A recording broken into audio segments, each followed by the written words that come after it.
हाँ तो प्यारे दोस्तों, आज हम कूलाम के नियम के ऊपर थोड़ी सी बातचीत करेंगे। 12th क्लास के विद्यार्थियों के लिए काफी इम्पोर्टेंट टॉपिक है और इसके न्यूमेरिकल से भी संबंधित हम बात करेंगे। मैं संदीप सारण, व्याख्याता भौतिक विज्ञान, आप सबका हमारे इस YouTube चैनल पर हार्दिक अभिनंदन, हार्दिक स्वागत करता हूं। तो देखिए, कूलाम के नियम हमने पिछले टॉपिक में, जो हमारा YouTube पे पिछला वीडियो मिलेगा आपको, उसमें हमने आवेश के गुण धर्म कौन कौन से हैं, आवेश की उत्पत्ति कैसे होती है और आवेश किसी वस्तु पर उपस्थित है या नहीं है तो किस प्रकृति का है, इसके ऊपर मैंने एक डिटेल से एक वीडियो बनाया हुआ है। अगर आपने नहीं देखा तो उसको देखें और आपको अच्छा लगे तो हमारे इस YouTube चैनल को सब्सक्राइब करें, शेयर करें, ताकि ज्यादा से ज्यादा बच्चों को इसका बेनिफिट हो सके। तो देखिए, कूलाम के नियम, हमने एक आवेश का गुण धर्म पढ़ा था कि समान प्रकृति के आवेश प्रतिकर्षित और विपरीत प्रकृति के आवेश एक दूसरे को आकर्षित करते हैं। अब इस गुण धर्म से हमें इस बात की का तो पता चल गया कि वो आकर्षण या प्रतिकर्षण बल आरोपित करेंगे, लेकिन इस बात का हमें नहीं पता लगा कि वो कितना आकर्षण या प्रतिकर्षण बल लगाएंगे। How much amount of the force exert between this two charge either like और अनलाइक चार्ज, यानी जो समान प्रकृति या विपरीत प्रकृति के आवेशों के मध्य बल तो लगेगा, ये तो हमें पता है, लेकिन कितनी मात्रा में या किस अमाउंट में लगेगा और उस बल को कौन कौन प्रभावित करेंगे, इसके लिए कूलाम ने एक डिटेल से स्टडी की। कूलाम के नियम की सबसे पहले शर्त हम देखते हैं, क्या कूलाम का नियम सभी अवस्थाओं में लागू होगा? नहीं, कूलाम का नियम सभी अवस्थाओं में लागू नहीं होता। इसके लिए निश्चित शर्त है। पहली शर्त है कि स्थिर बिंदु आवेश होने चाहिए, बिंदु आवेश होने चाहिए। पहली शर्त यही है। आवेश गतिशील अवस्था में नहीं होना चाहिए, आवेश रुकी हुई अवस्था में होना चाहिए, वो स्थिर अवस्था में होना चाहिए और आवेश बिंदु आवेश होना चाहिए। यानी उस आवेश, किसी वस्तु पर उपस्थित आवेश की मात्रा उस वस्तु के आकार की तुलना में कम होना चाहिए, उसको हम बिंदु आवेश बोलते हैं। पहली शर्त तो ये लागू होती है। दूसरी शर्त जो इंपॉर्टेंट है वो ये है कि दो आवेशों के मध्य दूरी, आवेशों के मध्य दूरी 10⁻⁻15 मीटर से कम नहीं होनी चाहिए, नहीं होनी चाहिए। अर्थात दूरी 10⁻15 मीटर से अनंत तक होनी चाहिए, अनंत तक हो। अब क्वेश्चन खड़ा होता है कि 10⁻15 मीटर से कम क्यों नहीं होनी चाहिए। देखिए, हम जानते हैं कि परमाणु का आकार, देखिए ध्यान दें, परमाणु का आकार जो होता है वो होता है 10⁻10 मीटर, और नाभिक जो परमाणु के अंदर उपस्थित होती है, नाभिक का आकार होता है 10⁻15 मीटर। अगर 10⁻15 मीटर से कम दूरी हो जाएगी तो स्वाभाविक सी है कि ये दोनों आवेश नाभिक के अंदर हो जाएंगे, और जब नाभिक के अंदर चले जाएंगे तो नाभिकीय बल प्रभावी हो जाएगा, और नाभिकीय बल इस विश्व में, इस ब्रह्मांड में सबसे प्रबल बल होता है, और नाभिकीय बल आवेशों की प्रकृति पर निर्भर नहीं करता। अर्थात इस नियम के कारण जो हम आवेशों के मध्य बल पढ़ेंगे, उस बल का कोई महत्व नहीं बचेगा और वो नगण्य हो जाएगा। इसलिए ये दो शर्त इंपॉर्टेंट है जो आपको ध्यान होनी चाहिए। पहली शर्त होगी स्थिर बिंदु आवेश होने चाहिए, दूसरी शर्त होगी उनके मध्य दूरी 10⁻15 मीटर से कम नहीं होनी चाहिए। अब ये क्या कहता है कि मान लीजिए ये एक आवेश है Q1 और ये एक दूसरा आवेश ले लिया हमने Q2। आवेश को हम Q से प्रदर्शित करेंगे। Q1 और Q2 हमने दो बिंदु आवेश लिए स्थिर अवस्था में, और इनके मध्य दूरी है R। किस अवस्था में है ये? माध्यम कौन सा है यहाँ? निर्वात। हम माध्यम ले ले, निर्वात है, निर्वात में। निर्वात में का मतलब है कि हवा भी नहीं है तो उसका घनत्व बहुत ही कम है, नगण्य है, किसी पदार्थ की उपस्थिति या नहीं है। अब इन दोनों आवेशों के मध्य, अब हमें प्रकृति का नहीं पता, Q1 की प्रकृति कैसी है, Q2 की प्रकृति कैसी है, हमें इस बात का यहाँ कोई ज्ञान नहीं है। अगर हम Q1 को प्लस लें, Q2 को प्लस लें तो अलग तरह का प्रभाव पड़ेगा, Q1 को प्लस और Q2 को माइनस लें तो अलग तरह का प्रभाव पड़ेगा, उसको हम बाद में देख देंगे। तो साधारण रूप से हमने दो आवेश जिनके परिमाण Q1 व Q2 और उनके मध्य दूरी R है और निर्वात में रखे गए हैं। तो इनके मध्य लगने वाला बल, कूलाम ने कहा कि इनके मध्य लगने वाले बल इन दोनों आवेशों के परिमाण के गुणनफल के समानुपाती होता है। पहले का परिमाण Q1 और दूसरे का परिमाण Q2, इन दोनों के गुणनफल के समानुपाती होगा। और दूसरी इसने बात कही अपने प्रायोगिक अध्ययन में कि इन दोनों आवेशों के मध्य जितनी दूरी है इसके वर्ग के व्युत्क्रमानुपाती, यहां शब्द पे ध्यान देना है, दूरी r के वर्ग के व्युत्क्रमानुपाती होता है। ये फर्स्ट इक्वेशन है, ये सेकंड इक्वेशन है। समीकरण 1 व 2 का इकट्ठा रूप लिखें, समीकरण 1 व 2 से, अगर 1 व 2 से हम इकट्ठा रूप लिखें तो F समानुपाती हो जाएगा हमारा Q1 Q2 बटे हुए R of square, Q1 Q2 बटे R स्क्वायर। और इस समानुपाती को जब हटाया जाता है तो कोई ना कोई कांस्टेंट आता है, नियतांक आता है, जिसको हमने क्या नाम दे दिया, Q K नाम दे दिया। यहां K समानुपाती नियतांक है, समानुपाती नियतांक है। अब हम इस समानुपाती नियतांक के बारे में स्टडी करेंगे। ये हमारा कूलाम का बल था। कूलाम के बल ने जो बात की है वो ये है कि कूलाम की शर्त है स्थिर बिंदु आवेश होने चाहिए, दो आवेशों के मध्य दूरी 10⁻15 मीटर से कम नहीं होनी चाहिए।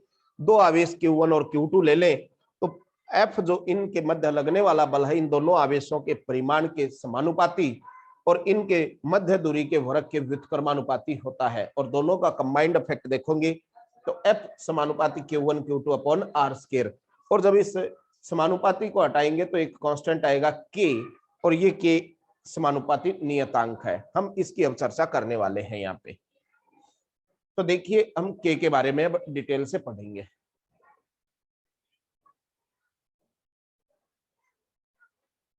जब हम K की बात करते हैं, यहाँ जो K नियतांक आया है 1/4 पाई एप्सिलॉन नॉट, ये एप्सिलॉन होता है। ये जो E की तरह दिखता है, E नहीं है, ये ऐसे है एप्सिलॉन नॉट। ये इसका मतलब है निर्वात की विद्युतशीलता, निर्वात की विद्युतशीलता, ये निर्वात की विद्युतशीलता है।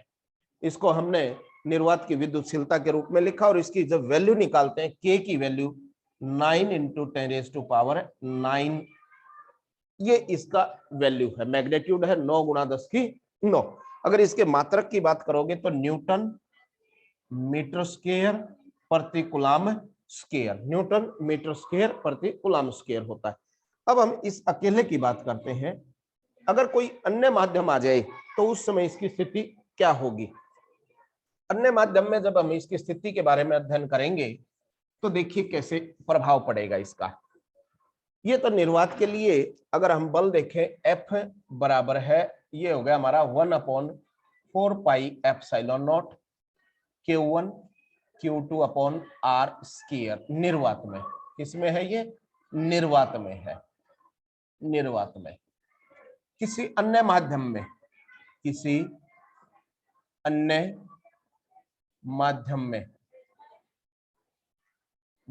में, तो FM से हम प्रदर्शित कर देंगे। M यहाँ पे मीडियम के लिए है, माध्यम के लिए है, और ये बन जाएगा 1/4 pi epsilon M Q1 Q2 upon R of square, Q1 Q2 upon R square. यहां एप्सिलॉन M माध्यम की विद्युतशीलता है, विद्युतशीलता। देखिए ये क्या होती है विद्युतशीलता, यानी कोई भी माध्यम अपने अंदर से कितनी विद्युत बल रेखाओं को गुजरने की परमिशन देता है वो उसकी विद्युतशीलता कहलाती है। अब हम यहां से हम बात करें कि हम इस और इस दोनों समीकरणों को, समीकरण ये एक है निर्वात में, ये माध्यम में है दो, समीकरण एक को समीकरण दो से भाग देने पर, यानी हमने क्या करना है, दोनों आवेश वही रखने हैं, उन दोनों आवेशों के बीच दूरी भी नहीं बदलनी, केवल और केवल माध्यम को बदला गया है। तो क्या बन जाएगा, F बटे हुए FM बराबर है, F की वैल्यू है 1/4 pi epsilon not Q1 Q2 upon R of square, और ये हो गया 1/4 pi epsilon M Q1 Q2 upon R of square. आप देखेंगे 4 पाई से 4 पाई और इससे ये कट जाएगा। अब इसको पलट के रखोगे, ये एप्सिलॉन M और ये एप्सिलॉन 0।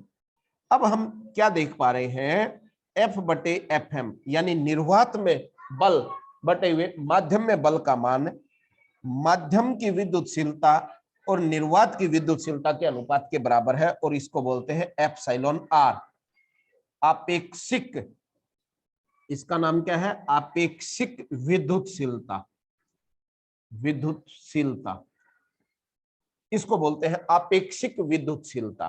तो यह वैल्यू है। अब यहां मैं एक चीज क्लियर कर देता हूं आप लोगों को, ताकि आपको बिल्कुल अच्छे से समझ में आए सारी की सारी चीजें कि आपेक्षिक विद्युतशीलता में क्या अंतर है। देखिए मैं दो चीजें लिखता हूं यहाँ पे, एक शब्द लिखता हूं मैं एप्सिलॉन 0, एक लिखता हूं एप्सिलॉन M और एक लिखता हूं एप्सिलॉन R। तीन चीजें। मात्रक की बात करें हम पहले, मात्रक की, एप्सिलॉन 0 का मात्रक है न्यूटन मीटर स्क्वायर पर कूलम स्क्वायर, इसका मात्रक भी न्यूटन मीटर स्क्वायर पर कूलम स्क्वायर, इसका मात्रकहीन है। ये मात्रकहीन क्यों है, क्योंकि ये दो समान भौतिक राशियों का अनुपात है, इसलिए ये मात्रकहीन होगा। विमाहीन भी होगा, ये मात्रकहीन है तो ये विमाहीन भी होता है, और इसको आपेक्षिक विद्युतशीलता या प्रावैद्युतांक शब्द भी इसके लिए हम प्रयोग करते हैं। तो आप देख पाएंगे इस तरीके से हम इस कूलम के नियम को इस तरीके से हम प्रदर्शित कर देते हैं। अब हम एक शब्द, एक चीज और देखते हैं, आप कॉपी पेन लेके जरूर बैठे, नोट करें, नोट्स बनाएं अपने। सदिश रूप, इसका कूलम का नियम है, बल है, इसका सदिश रूप कैसे लिखते हैं, 1/4 pi epsilon 0 Q1 Q2 divided by R का स्क्वायर, परिमाण है ये, और R कैप, ये इसका सदिश रूप है, सदिश रूप है, सदिश रूप। अब बात चलती है कि कूलम का नियम क्या न्यूटन के तीसरे नियम की पालना करता है या नहीं, इसको भी हम देखना चाहेंगे। हम पाएंगे कि कूलम का नियम न्यूटन के तीसरे नियम की पालना करता है। इसको नोट करें, स्क्रीनशॉट ले लें, जहां आपको लगे कि थोड़ी स्पीड ज्यादा हो रही है तो पॉज कर दें वीडियो को, आगे पीछे वीडियो को करके दोबारा देख सकते हैं, समझ में आ जाएगा आपको। अब हम बात करते हैं कूलम के नियम की, और कूलम के नियम में हम देखते हैं कि ये न्यूटन के तीसरे नियम की पालना कैसे करता है। तो देखिए हम दो आवेशों का एक निकाय लेके चलेंगे।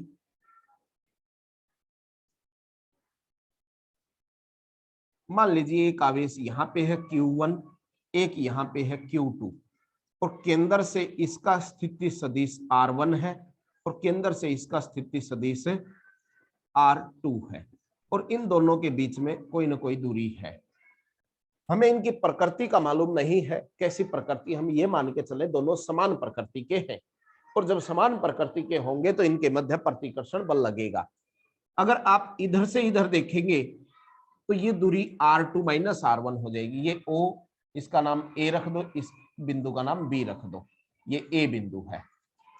हम इसमें क्या लिखेंगे, चित्र अनुसार किसी तल में XY है, चित्र अनुसार किसी तल में दो आवेश Q1 व Q2 क्रमशः A व B बिंदु पर रखे हैं, जिनके स्थिति सदिश Q1 आवेश का स्थिति सदिश, स्थिति सदिश कौन है, R1, और Q2 आवेश का स्थिति सदिश कौन लिया हमने, R2। ये केंद्र से दूर है।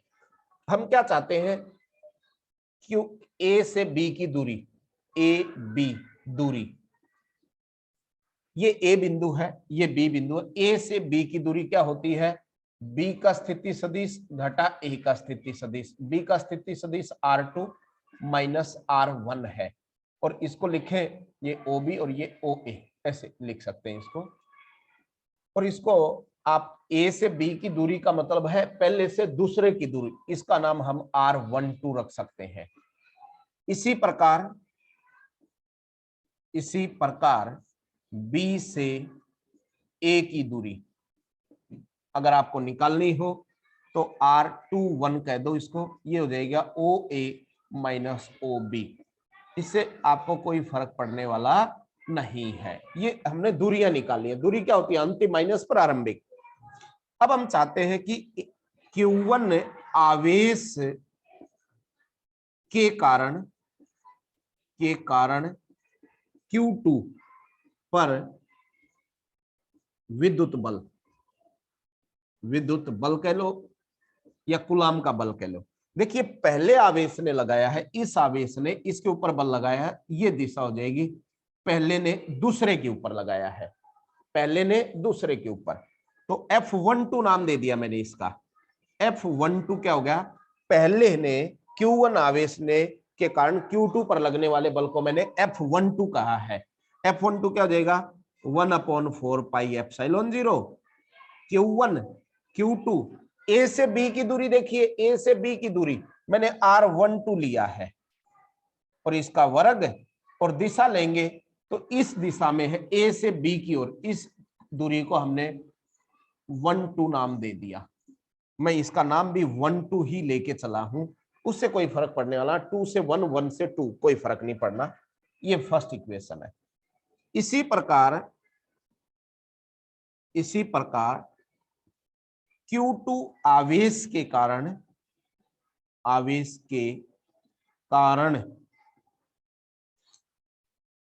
Q1 आवेश के कारण Q2 पर बल, मैं यहां 2-1 ले लेता हूं, दूसरे पर पहले के कारण है। अब यहां Q2 आवेश के कारण Q1 पर बल, इसको मैं F12 कह देता हूं। ये क्या बन जाएगा, 1/4 पाई एप्सिलॉन 0 Q1 Q2, आवेश वही है, दूरी बदल गई 2-1, यानी दूसरे से पहले की ओर ये दूरी है, और इसका बल इस दिशा में लगेगा F12, और इसका नाम रख दिया मैंने F21। और ये स्थिति सदिश R12 था, तो इधर 2-1 स्थिति सदिश नाम दे देंगे हम, और दिशा होगी 2-1। ये समीकरण 2 है। हम जानते हैं कि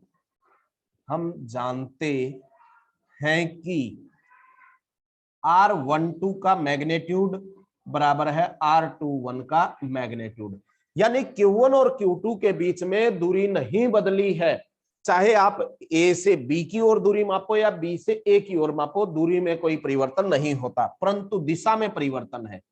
R12 कैप बराबर है R21 कैप, दिशा बदल जाएगी, 1 से 2 या 2 से 1। तो इस मान को समीकरण 2 में रखें।